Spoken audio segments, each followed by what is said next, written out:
Hi guys, I am Sarah Shoemaker and I'm going to be your instructor for medical terminology this semester. I'm sorry I couldn't be here on the our first day of class, Wednesday, January 23rd, but I didn't want you guys to miss out on the whole first week of lectures, seeing as we missed Monday for Martin Luther King Day, and now we're going to miss today's lecture, Wednesday's lecture, because I have an appointment. So I've decided to record this little blurb about the syllabus and classroom policies, and then I also have a separate recording of the lecture for the first chapter that I'd like you to watch. And both of these links are in your email that I've sent you, which is how you probably got here in the first place. All right, so the syllabus talk, I'm going to try to keep it to 30 minutes. Short and sweet. There's a lot of sort of policy information to go over. A lot of it is probably repetitive from your other classes. But since you're not in class right now, I have printed out all of the syllabus documents for you, and you can pick them up in the LAC on Wednesday afternoon because I will be on campus later on Wednesday. I'll get there around 1, and I'll leave the syllabus documents in the LAC, so you can pick them up there Wednesday afternoon or anytime that week. And I will try to remember to bring any leftovers to class on Monday, the following Monday. So if you don't want to print them off yourself, those are your options. But you can always access them virtually or to print from the student portal. This is the faculty portal. It looks a little bit different, but it's very similar. So from our Medical Terminology HEA 101M homepage, you would click on Course Documents, and these are all the documents I've posted so far. So there's quite a few considering it's the first week. These two here are the lecture notes for the first 2 chapters. You'll definitely want to print or have these notes available to you for chapter 1 when you're watching the lecture, because the resolution is not that great. You can't see the screen as well as I had hoped. When I posted on YouTube, the quality sort of went down. So you will want to have those notes in front of you. There are also some homework assignments. So this homework document goes through basically the standing homework assignments for the semester. There's only 2, but they're pretty much due every week or every other week. But as long as you once you get the hang of it, it becomes very routine. And these are the spelling lists for your spelling quizzes that I will tell you a little bit about. This document here, HEA 101 Syllabus Spring 13, that is the the syllabus document that I'm going to walk you through. The tentative, so here's the syllabus right here, looks like this. And the tentative schedule looks like this. It goes through what our schedule is for the semester. It's tentative. It can change, just like this one's going to change because we're not technically in class. You'll be watching it online. But it is very helpful for knowing when the test dates and the quiz dates are. I very rarely change those dates. So it's good for you to go ahead and start marking your calendar of those dates. And finally, I have posted a document called MTI Instructions. MTI stands for Medical Terminology Interactive. That is the homework software that comes with the book, and you have to register for it online. And then there are it's really like a virtual hospital, and you play all these different games, computer games, to study. It's really kind of fun as far as computer software programs go. So, but there's sort of a specific stepwise way that you have to register for it, and there's a course ID number that you need. So all of those instructions are in here, as well as the instructions for which games you're required to play for homework assignments. So when you go online to register for that program, you definitely want to have this document handy, whether it's pulled up on your computer, whether you have it in your hand, and follow the instructions so that you join the class properly, and then you can even start playing some of the games and completing your homework assignments in advance. All right, so let's go through some of these documents. Where is, here we go, the syllabus. Okay, so I always hate the first day of class because it's really kind of boring to go through the syllabus. So therefore I'm going to try to do it as quickly as possible and hit on the most important points, but I do hope that you will read it outside of class because there are things in here, like at the back of the syllabus I have study tips, which I'm not going to go through right now, but hopefully you'll read them on your own. The first page of the syllabus has all of my important contact information, my email, my telephone number, my office, and my office hours. In Malone, my office is the LAC. I hang out there between classes, so you can come by anytime, just drop in, say hello, ask questions. I'm there. You don't need to make an appointment, but if you want to, you can. The textbook information. Hopefully you all have the textbook. If you don't, please get it soon. The textbook is Medical Language by Susan Turley. It's the second edition. They're just coming out with the third edition, which means that the second edition is like as cheap as it's ever going to be. So as far as textbooks go, it's not too expensive. I think it's about $55 new. And it's important that you get it new because on the inside cover of the textbook, there's an access code, a scratch-off access code, and you need to have that in order to access the online software, that MTI software.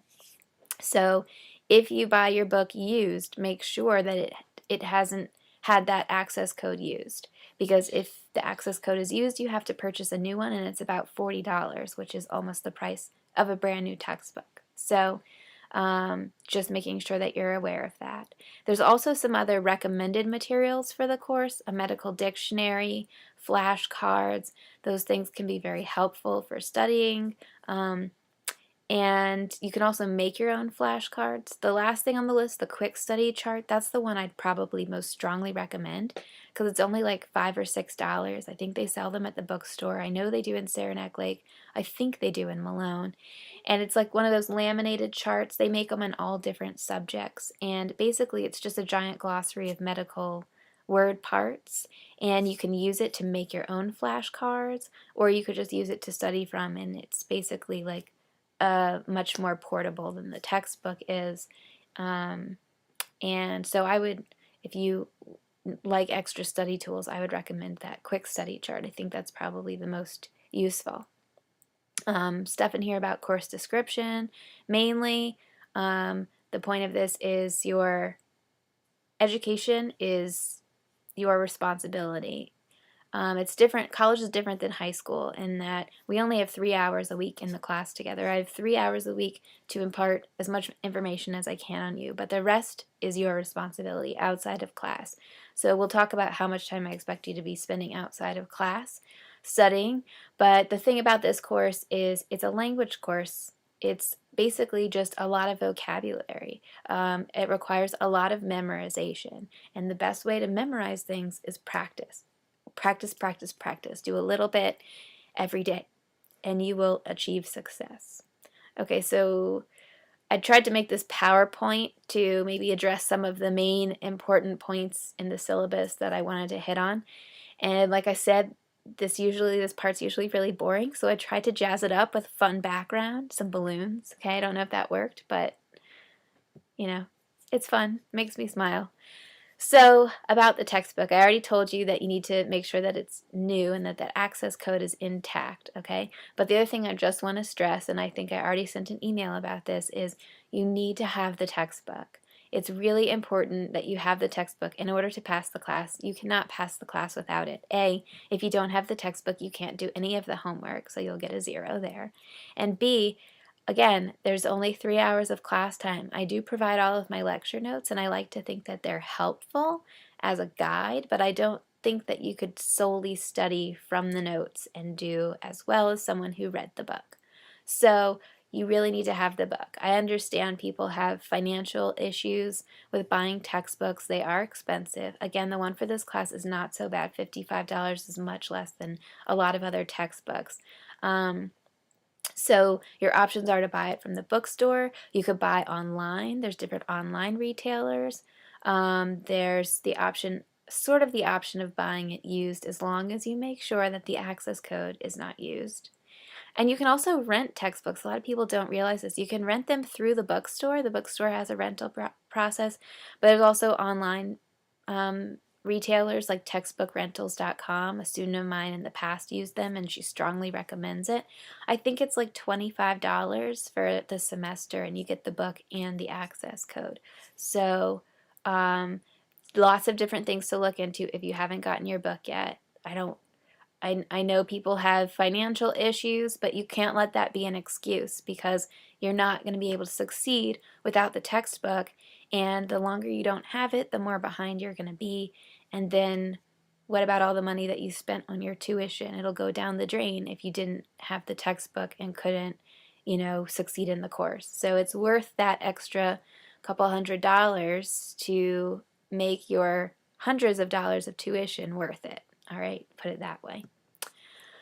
Attendance and classroom manners policies. My attendance policy is basically, I understand that shit happens. You get sick, your kid gets sick, your kid has a doctor's appointment. Obviously, I'm missing a class today. Things happen. Your car breaks down. I could go on and on. So I understand that perfect attendance is not always possible for everyone, and therefore you get a couple of freebies through the semester. You're allowed to miss 2 class periods during the semester without any repercussions.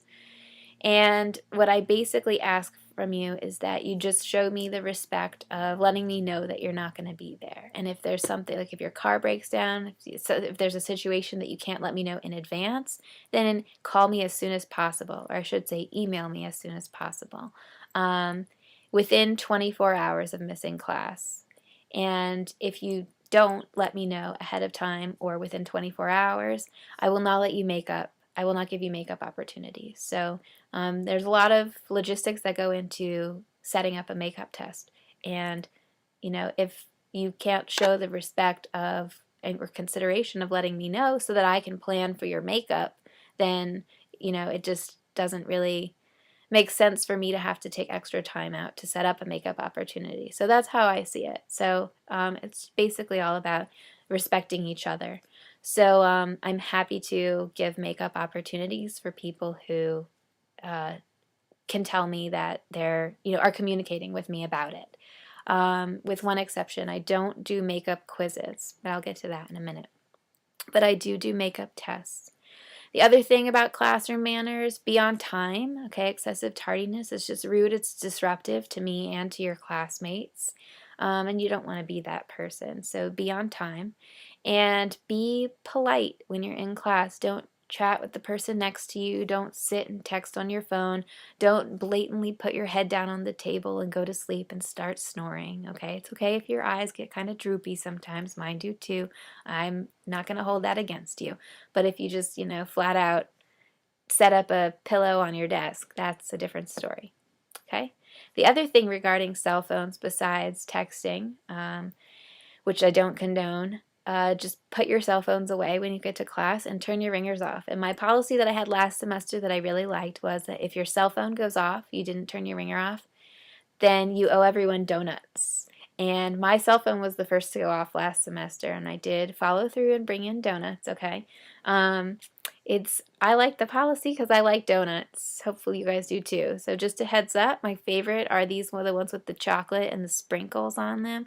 Also, I like those little Intamins, Pop-Ems, the little donut holes, if your cell phone ever goes off. But hopefully it won't. Okay, so those are sort of etiquette policies. Another sort of important thing that I had on in the syllabus is internet access and email. I send a lot of emails, they're for your benefit.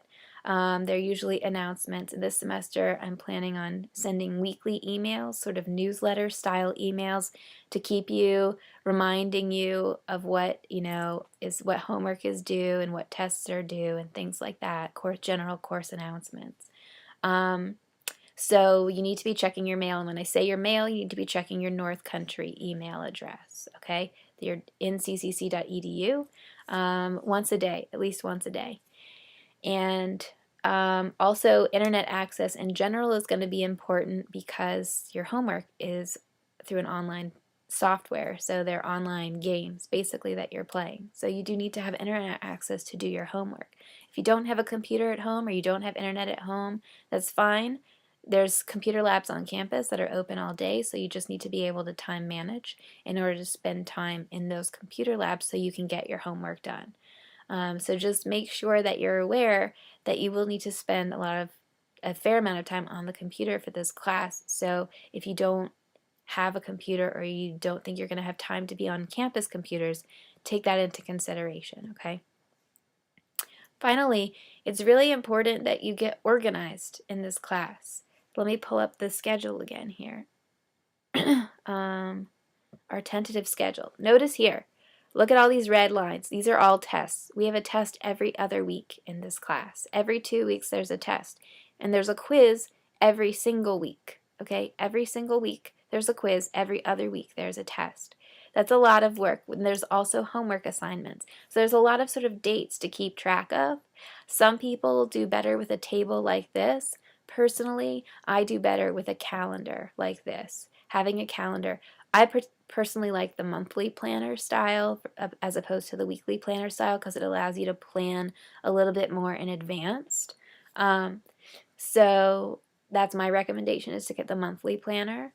But a weekly planner is also helpful, and I think the school provides these for free. You can get them usually in the LAC. Another thing is you can print these online. Just go look up monthly planner and you can print calendar pages, and you can use that. You don't even have to go out and buy something. You just print it off. And it will be very, very helpful, especially because then you can put on everything for all your classes. You can put all your tests so you can see, oh, I have a test on Tuesday in, human bio and a test on Thursday in calculus or so. So it helps you to time manage, helps you to figure out how to allocate your study time. Okay? And then lastly is this, what I was sort of getting at earlier when I said that we spend 3 hours a week in class. I have 3 hours a week to impart as much material as I can on you, but the rest is up to you outside of class. And this is sort of a basic algorithm for any college course. The equation basically is that for every hour in class, you should be spending 2 to 3 hours outside of class. So for a 3-credit course, which this is, you should be spending 6 to 9 hours a week outside of class studying just for this course. So if you're taking, 4 3-credit classes, multiply this by 4, that's 24 to 36 hours a week that you should be spending studying. That's almost a full-time job, okay? So just keep that in mind. A lot of students don't put in that much time, and their grades reflect it. But I should say that I have surveyed my students in the past, and most of them spend about 2 to 4 hours a week outside of class studying, is what they guesstimated. The ones who do best in the class are the ones who spend more like 4 to 6 hours a week studying. But some students spent 2 to 4 hours a week and they were still happy with their grades, a C or whatever. And, it depends on the person and how effective you are at studying, but make sure that you are spending time outside of class working on this material and drilling yourself on this vocabulary. Another thing, in order to prepare well for tests, studying by yourself is good. Another great way to study is to get study groups, to form a study group. You can go to the LAC. In fact, you should go to the LAC this week and sign up for study groups. Sign up for all your classes for tutoring. This is probably one of the few times in your life where you can get tutored and you can get help for free. It's totally free. It's covered in your student fees. You've already paid for it. You might as well take advantage of it.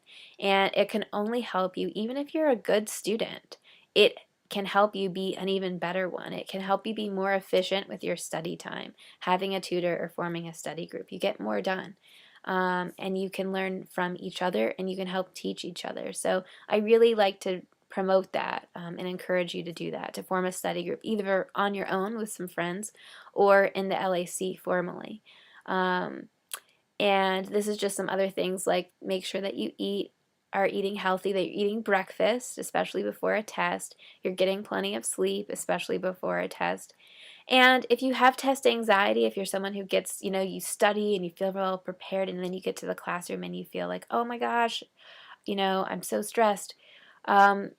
Having some good skills for dealing with anxiety is very valuable. Learning how to breathe, to focus on a peaceful place, things like that. And again, the LAC is a wonderful resource for ways to deal with test anxiety. Kate Wells and the LAC is an amazing resource. So if you have test anxiety, I encourage you to go talk to her early on to discuss ways to deal with that. Because again, we have a lot of tests in this class. So some students I think find that helpful because there's more grades, so they feel less stress about each individual test. But still, if you have test anxiety, there's a lot of tests in the class, so you might want to go to the LAC and talk about some different ways to deal or handle test anxiety. Okay, so hopefully that was a little more fun and visual way to go through the syllabus, the important points.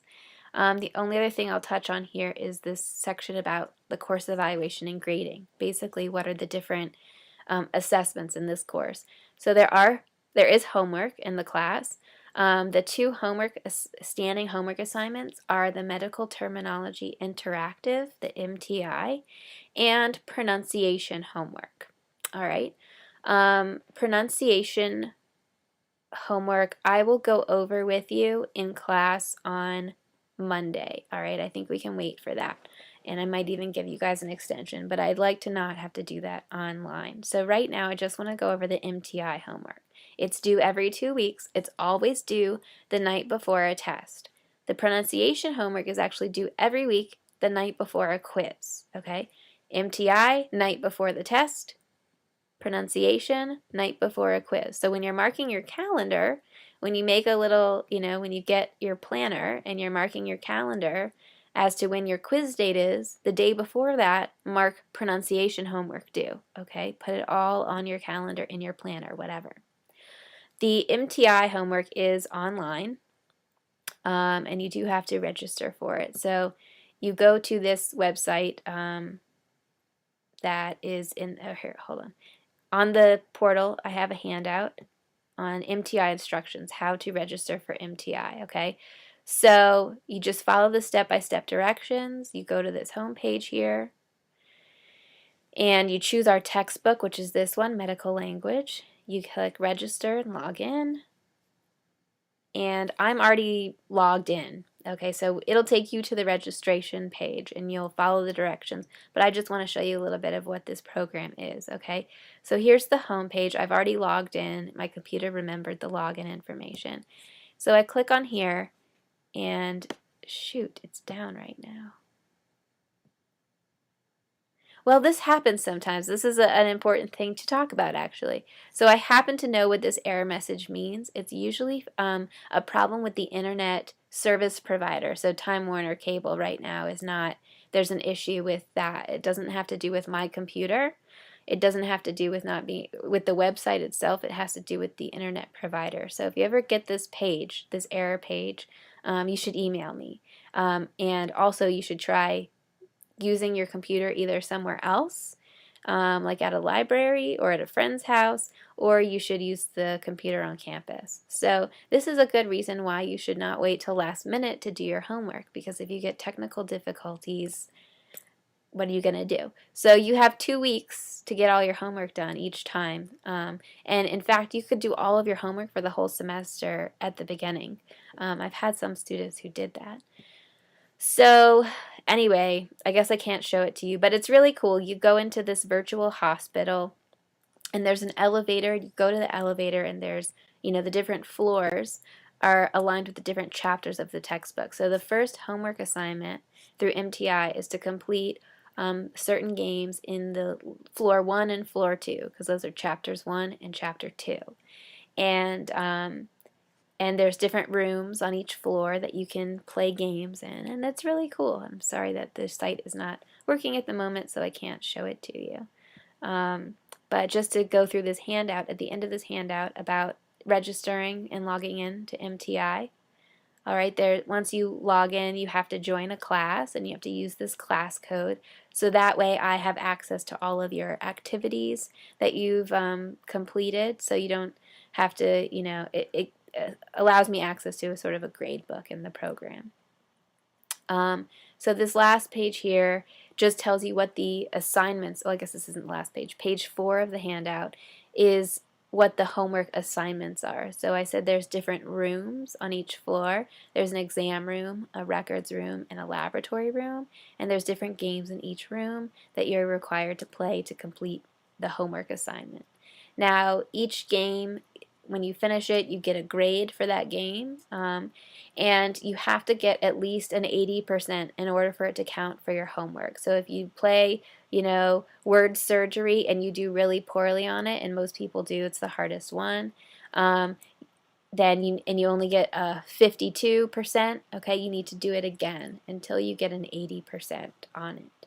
And these games, they have the same questions over. So if you do it again, you're getting the same questions again. It's not like new questions.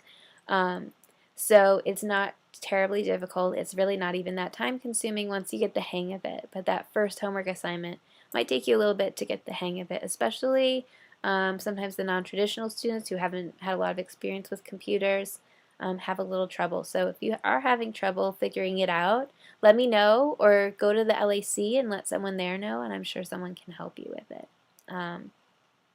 Okay, so gotta score 80%.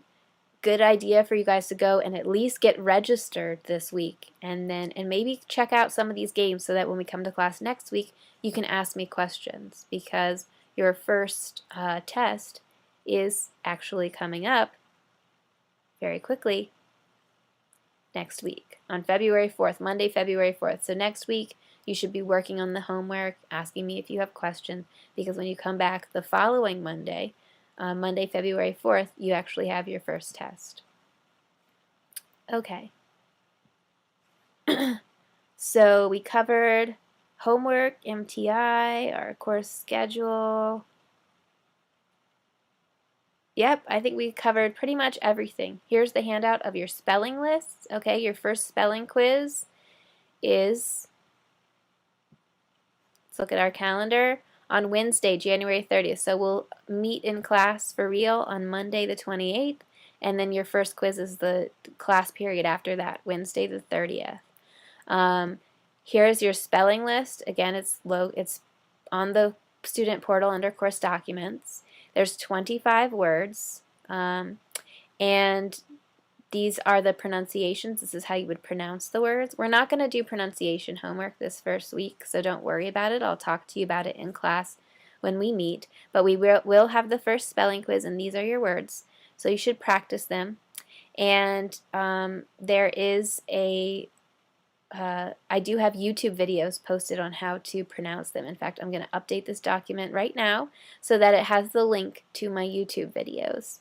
And that way you can practice pronouncing them, and you'll know what they sound like. So when I call out the word, if you were pronouncing it wrong, I can't think of an example, but if you were pronouncing a word wrong in your head when you were practicing, and I say it differently during the quiz, that might throw you off. So it's really good actually to access the YouTube videos that I've posted and use them to practice. Give yourself practice quizzes. Listen to me reading off the words and practice writing them down and see how you do. So make sure you take advantage of that resource. But these are the words that you should be studying for next week's spelling quiz. 25 words at the beginning of class. And then the last document that I posted, I'm not going to go over, but it's something that I stole from another textbook, another medical terminology textbook, and it is sort of study tips, how to study specifically for medical terminology classes. And it has some really good tips about making flashcards and coming up with different mnemonics for things. They have a picture of one that I like. Where is it? Here we go. Brady is a prefix that means slow, and so a turtle named Brady, because turtles are slow. So different ways to study for the class. It's really it's this one short little chapter, little handout. So check that out. It can be very useful.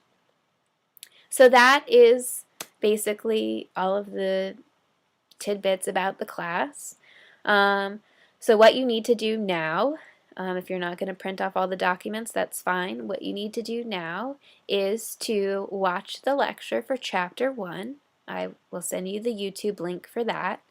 You also need to probably register online if you have the book already, which hopefully you do. Register on MTI online and start doing some of the homework in Chapter 1 and Chapter 2, or Floor 1 and Floor 2. And you might want to start practicing your spelling words for Chapters 1 and 2. So those 3 things, and starting to read Chapters 1 and 2. Okay, 4 things. Watch the lecture on Chapter 1, start reading Chapter 1, register for MTI, and maybe even start doing Chapter 1 homework, and also start studying for the Chapter 1 and 2 spelling test, okay? Sounds like a lot. It's not so bad. The first chapter is pretty short and simple. And I will see you guys on Monday. Looking forward to it. Bye.